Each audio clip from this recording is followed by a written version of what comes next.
गणित त्रिकोणमिति की प्रश्नावली 8.1 के प्रश्नों को देख रहे हैं और इस वीडियो में हम प्रश्न संख्या 3 से शुरू कर रहे हैं।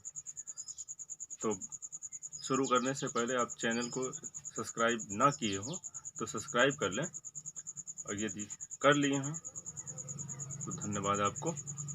प्यारे बच्चों, प्रश्न संख्या 3 पहले हम पढ़ेंगे। प्रश्न पढ़ने के बाद हम देखेंगे कि क्या कह रहा है, उसके अनुसार हम प्रश्न को हल करने के लिए विचार करेंगे। प्रश्न में कह रहा है कि sin a is equal to 3/4, तो cos a और tan a का मान ज्ञात कीजिए। sin a बराबर 3/4, तो cos a और tan a का मान परिकलित कीजिए, ज्ञात कीजिए। दोस्तों, आपको एक त्रिकोणमितीय अनुपात का मान दे रखा है और दो त्रिकोणमितीय अनुपात का मान पूछ रहा है। तो आपको पता है, इसके पहले वीडियो में बताया गया कि यदि आपको एक त्रिकोणमितीय अनुपात का मान मालूम हो और अन्य त्रिकोणमितीय अनुपातों का मान पूछ रहा हो, या एक त्रिकोणमितीय अनुपात का मान देकर किसी प्रश्न का उत्तर पूछ रहा है, तो सबसे पहले हम एक समकोण त्रिभुज बनाएंगे। तो आइए हम एक समकोण त्रिभुज बना लेते हैं। जब हम समकोण त्रिभुज बनाएंगे तो उसमें एक कोण 90 अंश का होगा, एक कोण 90 अंश का होगा। तो अगर हम मान लेते हैं ये त्रिभुज ए बी सी, जिसमें कोण बी समकोण है, आपको कोण ए को समकोण नहीं करना है, कोण ए को आप न्यून कोण ही रखेंगे, क्योंकि इस प्रश्न में साइन ए कहा गया है। साइन ए बराबर 3/4, तो हम यहाँ पर जहाँ 90 अंश का कोण बन रहा है वहां पर ए नहीं लिखेंगे। आपको पता है कि साइन ए बराबर 3/4 दिया है। साइन ए त्रिकोणमितीय अनुपात बराबर आपको याद है लंब बटा कर्ण। तो यहाँ ए से देखेंगे, ए के सामने की भुजा लंब होगी, 90 अंश के सामने की भुजा कर्ण, तो लंब हो जाएगा 3 और 90 अंश के सामने की भुजा कर्ण क्या है, 4 है। अब आप देख रहे होंगे कि समकोण त्रिभुज की दो भुजाएं तो हमें मिल गई, परंतु तीसरी भुजा ज्ञात नहीं है। तीसरी भुजा ज्ञात करने के लिए हम पाइथागोरस प्रमेय लगाएंगे। पाइथागोरस प्रमेय होता क्या है, समकोण त्रिभुज के, किसी समकोण त्रिभुज के कर्ण का वर्ग अन्य दो भुजाओं के वर्गों के योग के बराबर होता है। तो दोस्तों, यहाँ पे हम पाइथागोरस प्रमेय लगाएंगे। पाइथागोरस प्रमेय, पाइथागोरस प्रमेय, पाइथागोरस प्रमेय क्या है, 90 अंश के सामने की भुजा कर्ण होती है, तो हो जाएगा AC² इज इक्वल टू शेष दोनों भुजाओं के वर्गों का योगफल, यानी इस भुजा का वर्ग धन इस भुजा का वर्ग, AB का वर्ग धन BC का वर्ग। तो AC का मान हमें मालूम है 4, तो जाएगा 4 का वर्ग, AB नहीं मालूम है, ज्ञात करना है, धन BC का मान आपको मालूम है 3, तो जाएगा 3 का स्क्वायर। तो 4 स्क्वायर 4 का वर्ग, 4 का वर्ग करेंगे 4 गुणे 4 16 हो जाएगा। AB स्क्वायर प्लस 3 का वर्ग कितना होगा 9, यहाँ धन 9 है, इनका पक्षांतर करेंगे इस तरफ तो हो जाएगा इस तरफ आके 16 ऋण 9, तो आपका हो जाएगा AB² is equal to AB का वर्ग बराबर 16 ऋण 9, AB का वर्ग बराबर 16 में से 9 घटा देंगे 7 आ जाएगा। दोस्तों, AB के वर्ग बराबर आ जाएगा 7। इस तरफ वर्ग है, पक्षांतर करेंगे तो हो जाएगा वर्गमूल, तो हो जाएगा AB इज इक्वल टू वर्गमूल में 7। दोस्तों, आप देख रहे होंगे कि 7 का वर्गमूल पूर्ण संख्या में नहीं होता, दशमलव पूर्णांक दशमलव में आता है, इसलिए हम इसका वर्गमूल नहीं निकालेंगे। तो यहाँ पे आपको AB का मान मिल गया करंडी में 7। मान हमसे पूछ रहा है cos A और tan A का मान पूछ रहा है, तो cos A is equal to हमसे पूछ रहा है, तो cos थीटा बराबर आपको पता है आधार बटा कर्ण। cos थीटा बराबर होता है आधार बटा कर्ण। तो A के लिए चूंकि cos A कोण कौन लिया गया है, त्रिकोणमिति अनुपात cos के साथ A लिया गया, तो A से देखेंगे A के सामने की भुजा लंब, A के सामने की भुजा लंब, 90 अंश के सामने की भुजा कर्ण, तीसरी बचती है आधार, AB आधार, तो cos A बराबर AB बटा कर्ण AC। मान रख देंगे, AB का मान करंडी में 7 यानी अंडर रूट 7 बटे AC का मान कितना है 4। अब इसके बाद आपसे पूछ रहा अगला प्रश्न, tan A का मान पूछ रहा है। आपको पता है कि tan A is equal to लंब बटा आधार, तो कोण A के लिए लंब 3 है, आधार करंडी में 7 अर्थात लंब BC है। आधार क्या है AB है, तो BC का मान हमें यहाँ से देख के लिखना है 3 और AB का मान है करंडी में 7। प्यारे दोस्तों, आपके प्रश्न में दिया गया था एक त्रिकोणमितीय अनुपात sin A बराबर 3/4, तो और हमें cos A और tan A का मान बताना था। cos A और tan A का मान हमने आपको बताया। प्यारे दोस्तों, आपको समझ में आया होगा, पूरा उम्मीद करते हैं।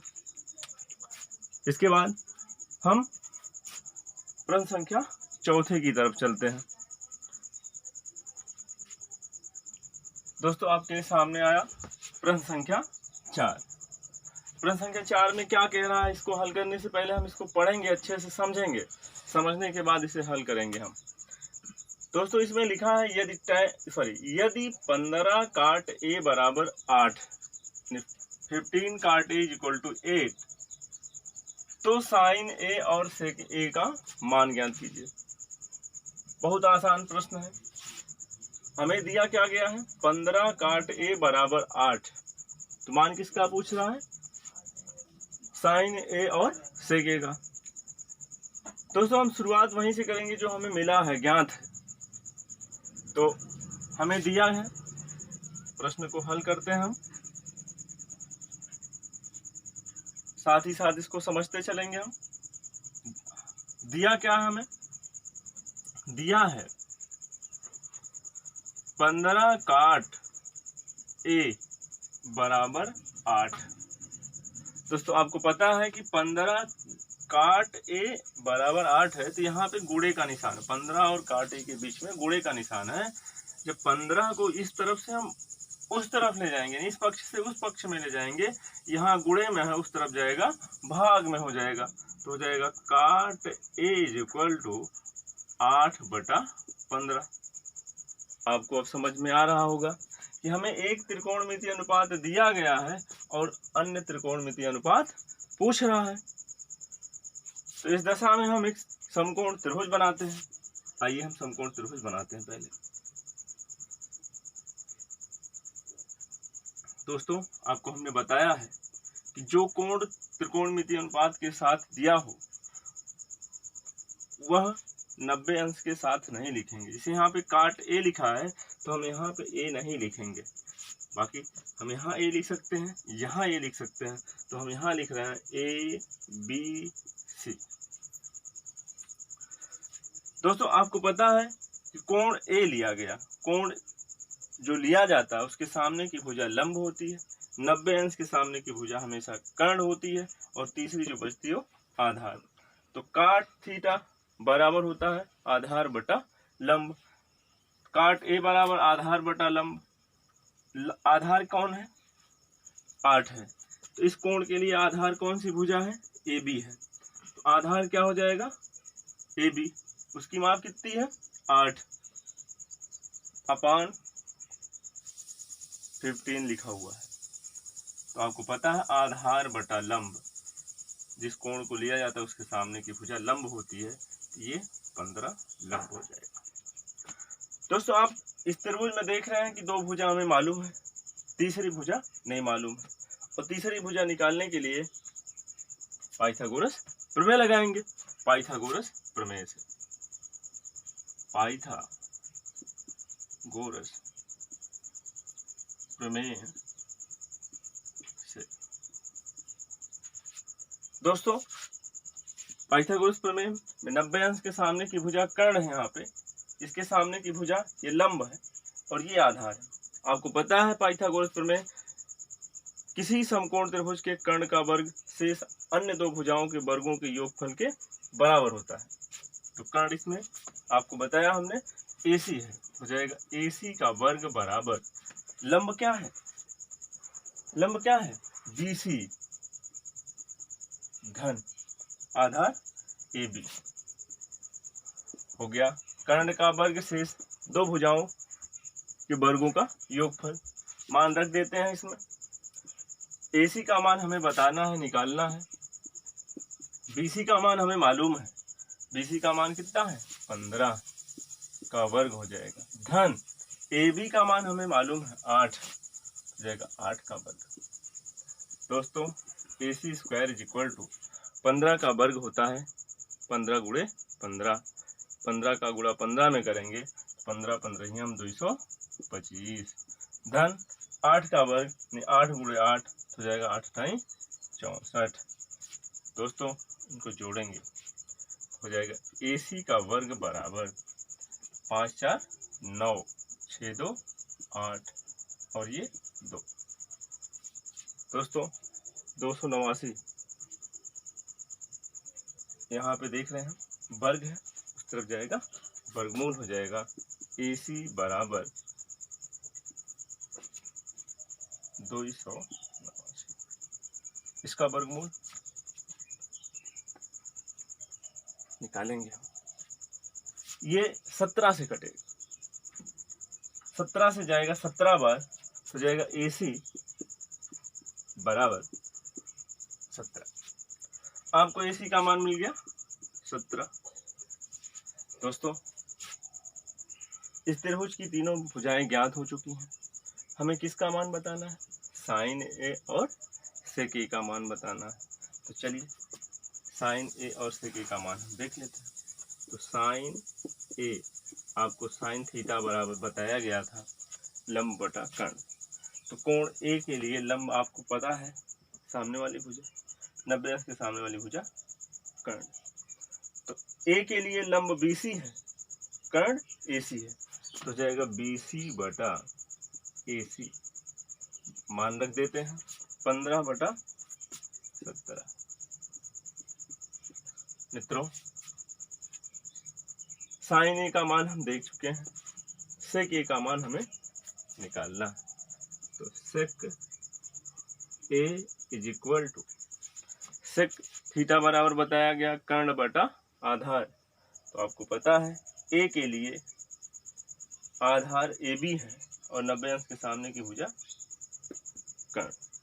तो सेक थीटा बराबर कर्ण बटा आधार होता है, तो कर्ण AC बटा आधार AB हो जाएगा AC बटा आधार AB।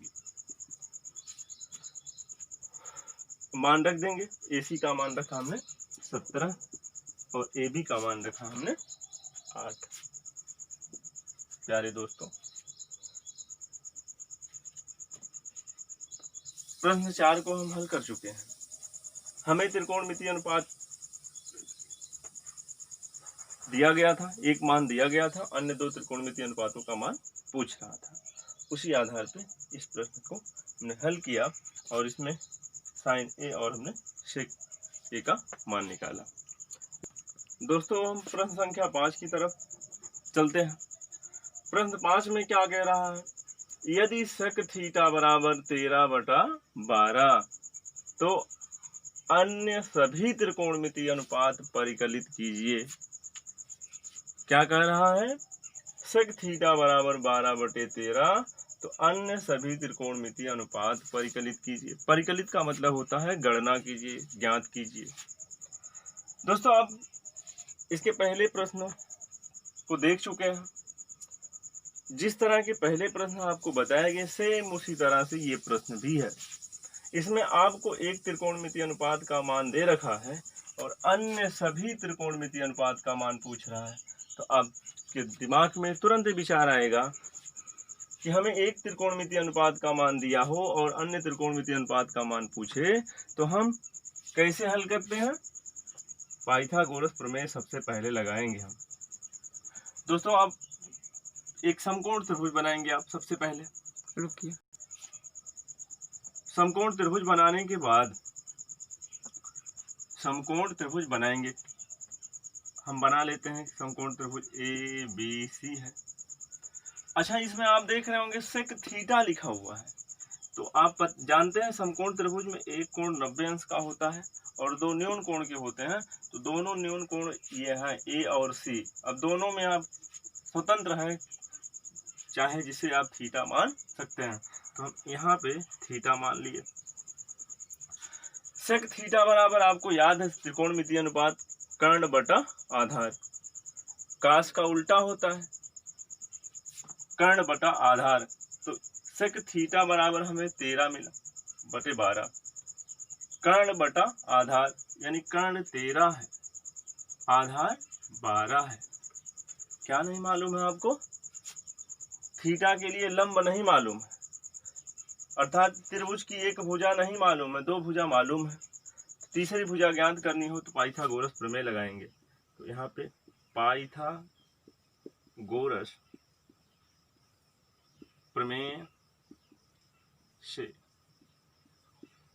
प्रमेय से हम देख लेते हैं। आपको पता है कर्ण का वर्ग यानी AC का वर्ग अन्य दो भुजाओं के वर्गों के योग के बराबर होगा। तो अन्य दो भुजाएं कौन कौन सी हैं? AB का वर्ग धन BC का वर्ग। दोस्तों AC का मान कितना है? 13, तो हो जाएगा 13 का वर्ग। AB का मान कितना है? 12, तो हो जाएगा 12 का वर्ग।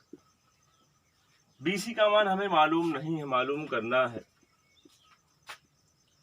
13 का वर्ग करेंगे 169, 12 का वर्ग करेंगे 144 धन BC का वर्ग। अब देख रहे होंगे 144 है यहाँ पे, इनको इस पक्ष में ले आएंगे। यहाँ आप देखेंगे कि प्लस का निशान है, इस तरफ आएगा माइनस का निशान हो जाएगा। तो हो जाएगा BC square is equal to 169 minus 144। अरे दोस्तों 169 में से 144 घटाएंगे तो आपको मिल जाएगा BC का वर्ग बराबर आ जाएगा 25। अब यहाँ पे BC का वर्ग लिखा है, इस तरफ वर्ग है, पक्षांतर होगा, वर्गमूल हो जाएगा। तो BC का मान आपको मिल जाएगा करणी में 25। 25 का वर्गमूल आपको निकालना आता है 5। आपको BC का मान कितना मिल गया? 5। आप इस त्रिभुज की तीनों भुजाओं को ज्ञात कर चुके हैं। आपको मालूम हो गई त्रिभुज की तीनों भुजाएं। प्रश्न में क्या कह रहा है? अन्य सभी त्रिकोणमितीय अनुपात परिकलित कीजिए। तो इसके अलावा यानी सेक के अलावा जो भी त्रिकोणमितीय अनुपात बचते हैं उनका मान हमें बताना है। तो हम बताना शुरू कर रहे हैं। आपको पता है कि 6 त्रिकोणमितीय अनुपात होते हैं। कौन कौन से? Sine theta, cos theta, tan theta. Sec theta का मान दे रखा है। इसके बाद काट थीटा आ जाएगा, फिर कौशिक थीटा। 5 त्रिकोणमितीय अनुपात के मान शेष हैं, एक तो हमें दे रखा है। तो साइन थीटा का मान अगर बताना है तो सबसे पहले हम वहां उस कोण पर पहुंचेंगे जहां थीटा लिखा है। आप यहां से देखेंगे साइन थीटा बराबर होता है लंब बटा कर्ण। थीटा के सामने वाली भुजा लंब, 90 अंश के सामने वाली भुजा कर्ण। तो हो जाएगा BC बटा AC। BC बटा AC मान रखेंगे। BC का मान कितना है? 5 है। AC का मान कितना है? 13। साइन थीटा का मान 5/13 प्राप्त हुआ। कास थीटा देख लेते हैं। कास थीटा बराबर आपको याद है आधार बटा कर्ण, तो थीटा से देखेंगे आधार ए बी और कर्ण ए सी होगा, तो हो जाएगा आधार ए बी कर्ण ए सी। दोस्तों ए बी का मान रखेंगे 12, ए सी का मान रखेंगे 13। इस प्रकार कास थीटा का मान हमें मिल गया 12/13। अब की बार किसका मान बताना है? टैन थीटा का। टैन थीटा बराबर होता है लंब बटा आधार, तो थीटा के लिए BC लंब है, आधार AB है, तो हो जाएगा BC बटा आधार AB। BC का मान 5 है, AB 12 है, टैन थीटा का मान हो गया 5/12। काट थीटा, आपको पता है कि काट थीटा टैन थीटा का उल्टा होता है, व्युत्क्रम होता है, तो हम काट थीटा का मान यहाँ से ही देख के लिख सकते हैं 12/5। अगर नहीं तो आप यहाँ से देख के लिखें। काट थीटा बराबर होता है आधार बटा लंब। थीटा के लिए आधार 12 है, लंब 5, आधार AB है, लंब BC है, तो हो जाएगा AB बटा BC। AB का मान 12 है और BC का मान 5। कासेक थीटा साइन थीटा का उल्टा होता है। कासेक थीटा बराबर देखेंगे तो कर्ण बटा लंब मिलेगा। कर्ण क्या है? AC, लंब क्या है? BC, तो हो जाएगा AC बटा BC। दोस्तों AC का मान क्या मिलेगा आपको यहाँ से? 13 और BC का मान 5। प्यारे दोस्तों, आप वीडियो से प्रश्न को समझ लेंगे, लेकिन अभ्यास आप किताब से ही करेंगे। इसके बाद हम देखते हैं प्रश्न संख्या 6।